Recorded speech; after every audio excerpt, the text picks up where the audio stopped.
Hi friends, welcome to Banvika Telugu vlogs. నేను మీ లావణ్య. ఈరోజు దోశల్లోకి అయితే నేను కొబ్బరి చట్నీ అయితే చేస్తున్నాను. ఇంకా పొద్దున్నైతే అల్లం అవి కూడా కడిగి పెట్టుకున్నాను అనమాట. అల్లం వెల్లుల్లి పేస్ట్ చేద్దామని దోశకు అయితే ముందు రోజు రాత్రి పిండి వేసాను. చూడండి, బాగా పులిసిందనమాట. ఇలా పులిస్తే దోశలు వేసేటప్పుడు బాగా వస్తాయి. చూడండి, హోల్స్గా పడితే కనుక దోశలు బాగా వచ్చినట్టు అనమాట. లేకపోతే అతుక్కున్నట్టుగా శుద్ధలాగా ఉంటాయి. ఇట్లా హోల్స్గా వస్తే బాగా టేస్ట్ బాగుంటుంది. ఈరోజు దోశలోకి అయితే కొబ్బరి చట్నీ చేశాను. ఇంక ఈరోజు ఆఫ్టర్నూన్ లంచ్లోకి అయితే మా లంచ్ ఏంటో సండే కదా, అందుకని చెప్పేసి ఫిష్ అయితే తీసుకొచ్చాము. అలాగే ఫిష్ తినని వాళ్ళ కోసమని చికెన్ కూడా తెచ్చామన్నమాట. మా అత్తయ్య మామయ్య తినరనమాట, అందుకని వాళ్ళ కోసం అయితే చికెన్, మా అందరి కోసం అయితే ఫిష్ అయితే తెచ్చాము. పిల్లలు ఎందుకనో మరి గోరింటా పెట్టుకుంటామని అడిగి మరీ తెచ్చుకున్నారు కోన్. ఇంకా మా బాబాయ్ అయితే అసలు ఎప్పుడు పెట్టుకోడు, మరి ఏంటి పెట్టించుకున్నాడు ఈరోజు. ఇదేదో ఫాస్ట్ కోన్ అంటే అసలు పెట్టుకున్న 2-3 మినిట్స్లోనే పండిపోయింది. పెట్టుకొని వెంటనే కడుక్కున్నా కానీ, కాకపోతే ఇవి ఏంటంటే కెమికల్స్ ఉంటాయి కాబట్టి పిల్లలు పెట్టుకోకపోవటమే బెటర్. ఏంటంటే త్వరగా అయిపోతుందని ఇది పెట్టుకుంటారు. ఆకు అనుకోండి, రుబ్బి పెట్టుకోవాలంటే చాలా ఎక్కువ టైం పడుతుంది కదా. పిల్లలకి ఇప్పుడున్న జనరేషన్లో పిల్లలకి అంత టైం వెయిట్ చేయాలన్న చెయ్యరు వాళ్ళు. ఇదైతే ఈజీగా అయిపోతుందని చెప్పేసి అందరైతే పెట్టుకుంటూ ఉంటారు. ఇంకా పిల్లలైతే ఒకళ్ళు పెట్టుకునేసరికి అందరూ మేము పెట్టుకుంటాం అని అందరూ అయితే పెట్టుకుంటూ ఉన్నారు. వెంటనే బాగా పండిందనమాట. ఈరోజు వంట అయితే నేను చేయలేదు, మా ఆడపడుచు చేస్తుంది. ఎందుకంటే తను ఫిష్ కర్రీ బాగా చేస్తుంది అనమాట. అందుకని చెప్పి తననే చేయమన్నాను, చికెన్ అని ఫిష్. ఎందుకంటే నాకు కూడా వచ్చలే కానీ అంత పర్ఫెక్ట్ ఏం కాదనమాట. తను ఇంకెప్పుడు ఇంట్లో వండినా కానీ తన చేత చేపిస్తూ ఉంటారు. అందుకని చెప్పి నేను కూడా తననే చేయమన్నాను. ఇక్కడ మా బాబు ఏంటంటే వాళ్ళ డాడీతో ఆడుకుంటున్నాడు. ఏదో గేమ్ లాగా అట్లాగా పైన ఎక్కి అది కావాలి ఇది కావాలని చెప్తూ. ఇంకా వీళ్ళేమో స్నానాలు చేయమంటే చేయకుండా అందరూ ఆడుకుంటూ ఉన్నారు. ఇంకా గోరింటా పెట్టుకున్నారు కదా, అది కడుక్కున్నాక చేస్తారులే. ఇంకా సండే అంటే అందరికీ బద్ధకంగా లేజీగానే ఉంటుంది కదా. అందరు మేము చేయము, ఈవినింగ్ చేస్తాము అట్లా అన్నారు. లేదు సమ్మర్ కదా చేయండి అంటే, ఇంక సరేలే ఇది కడిగేసుకున్నాక చేస్తాంలే అని అయితే అన్నారనమాట. ఇంకా ఇంట్లో నార్మల్గా ఉండే పనులు అయితే అయిపోయాయి అనమాట. ఇల్లు ఊడవటం, తోడవటం, బట్టలు మిషన్ వేయటం, ఆరేయటం ఇవన్నీ అయితే అయిపోయాయి. ఈరోజు ఇంకా నిన్న అయితే గుడికి వెళ్ళాం కదా, అవైతే చాలా బట్టలు అయితే ఉన్నాయన్నమాట. బయటకి వెళ్ళినప్పుడు బట్టలు ఉంటాయి కదా, అవైతే మిషన్లో వేయకుండా, అంటే కొత్త బట్టలు ఉంటాయి కదా, అవి అయితే మిషన్లో వేయకుండా విడికైతే ఉతుకుతామన్నమాట. ఇంకా అవన్నీ ఉతికి డాబా పైన అయితే ఆడేసాము. వీళ్ళైతే చూపిస్తున్నారు గోరింటాకు ఎవరిది బాగా పండిందో చూపించండి అంటే. అందరి చేతులు బాగున్నాయి కదా.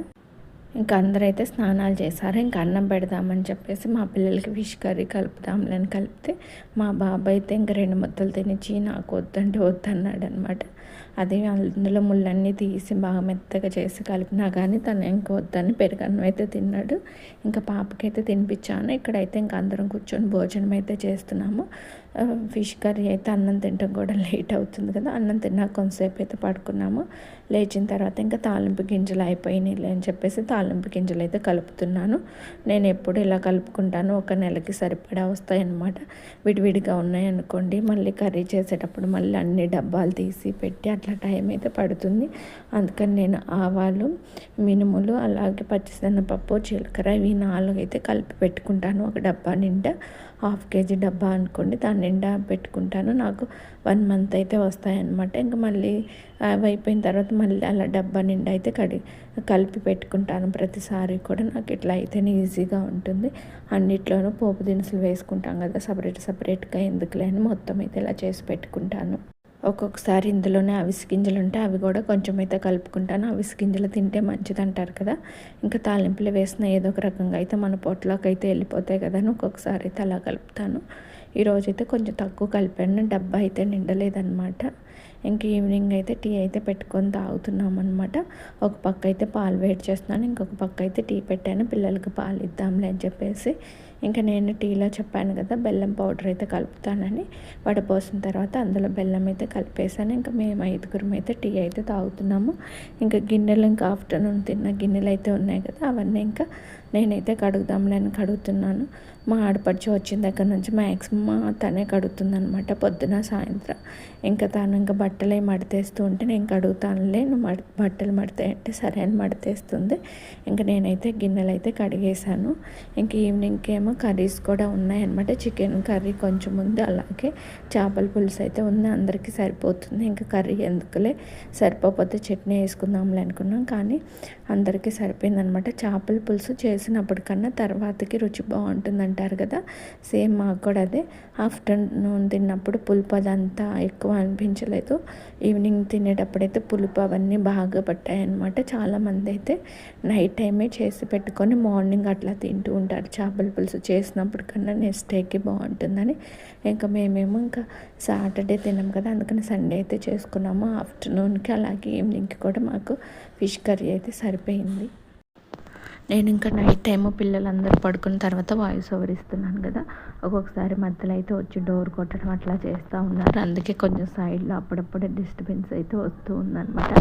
మామూలుగానే నా వాయిస్ చాలా స్లోగా వస్తుంది. ఫాస్ట్గా చెప్పాలన్నా గట్టిగా చెప్పాలన్నా కానీ వాయిస్ సరిగ్గా రాదు. ఫస్ట్ నుంచి కూడా నాకు అంతే అనమాట. అందుకని ఏదైనా ఒక ఫ్లోలో అట్లా వెళ్ళిపోతాను, కానీ మళ్ళీ మధ్యలో ఆగిపోయాను అనుకోండి చెప్పడానికి రాదు. అలానే చాలా అంటే పెద్ద సౌండ్తో కూడా చెప్పడానికి రాదు వాయిస్. బేసిక్గా నా వాయిస్ అనేది చాలా లోగా ఉంటుంది. ఇంకా ఇప్పుడైతే కొంచెం బెటర్ అని చెప్పొచ్చు అనమాట. ఎందుకంటే కొంచెం రోజు చెప్తూ ఉన్నాను కాబట్టి కొంచెం ఇంప్రూవ్ అయిందేమోనైతే అనుకుంటున్నాను. చూస్తే మీకైతే అర్థమవుతుంది అవునో కాదో అనేది. అలాగే మా వ్లాగ్స్ ఎట్లా ఉన్నాయి ఏంటి, అలాగే మేము రోజు అయితే గేమ్స్ అయితే ఆడుకుంటున్నాం, పిల్లలు వచ్చారని చెప్పేసి ఆ గేమ్స్ ఎలా ఉన్నాయి అనేది కామెంట్ చేయండి. ఈరోజు కూడా లంచ్ చేసిన తర్వాత ఒక గేమ్ అయితే ఆడాము, చాలా బాగుందన్నమాట. ఇక్కడైతే గిన్నెలన్నీ అయితే కడగటం అయితే అయిపోయిందనమాట. ఇంకా మార్నింగ్ అయితే పిల్లలు పెట్టుకున్నారు కదా, ఇప్పుడేమో మా ఆడపడుచుకు వాళ్ళ పాప నేను పెడతాను డిజైన్స్ నేర్చుకోవాలని చెప్పేసి తనైతే పేపర్ మీద అట్లాగా డిజైన్స్ అయితే గీచి అట్లా నేర్చుకుంటుంది అనమాట. వాళ్ళ మమ్మీకి కూడా పెడతానంటే సరేలే ఏదో ఒక డిజైన్ వేయండి, ఇంకా ఫోన్లో చూసి అయితే డిజైన్ అయితే వేస్తుంది అనమాట. పిల్లలకి కొన్ని అంటే ఇంట్రెస్ట్ ఉంటాయి కదా, ఒక్కొక్కరికి ఒక్కొక్క ఇంట్రెస్ట్ అని. నాకు కూడా పెట్టడం వచ్చు, కానీ కాకపోతే అంత పర్ఫెక్ట్గా అయితే రాదు, స్లోగా పెడతానమాట చిన్న చిన్న డిజైన్స్. ఇంకా ఒకవేళ నేను పెట్టుకోవాలనుకుంటే కనుక మొబైల్లో చూసుకొని ఏదైనా చిన్న డిజైన్ అట్లా అయితే పెట్టుకుంటానమాట. చిన్నప్పుడు ఉన్న ఇంట్రెస్ట్ పెద్ద అయ్యాక రాదు కదా. చిన్నప్పుడైతే వీక్లీ వన్స్ అయినా గోరింటాకు అట్లా పెట్టుకున్న వాళ్ళ ఆకు తీసుకొచ్చి రుబ్బుకొనైనా, ఇప్పుడైతే సంవత్సరానికి 1-2 సార్లు పెట్టుకోవడానికి కూడా చాలా ఇదిగా ఉందన్నమాట. మా పాప మమ్మీ నీకు పెడతానంటే నా చేతిలో వద్దులేమ్మ, కాళ్ళు ఏదన్నా డిజైన్ అయ్యి చుక్కలాగా పెట్టంటే తను ఏం రాసిందంటే పేరు రాసింది లావణ్య అని. అట్లా కాదమ్మా మిడిల్లో ఏదన్నా రౌండ్గా చుక్క పెట్టి దాని చుట్టూ డిజైన్ అయ్యంటే తనకి ఏంటంటే అర్థం కావట్లేదు, పెట్టాలని ఉంది కానీ అర్థం కావట్లేదు. సరే నీకు ఇష్టం వచ్చినట్టు చేయంటే ఇంకా చిన్న చిన్న లెటర్స్తో ఇక్కడైతే రాసిందనమాట లావణ్య అని. తర్వాత ఇంకా తనే తుడిచి పండిందా లేదా అని చూసి బాగుందని చెప్తుంది.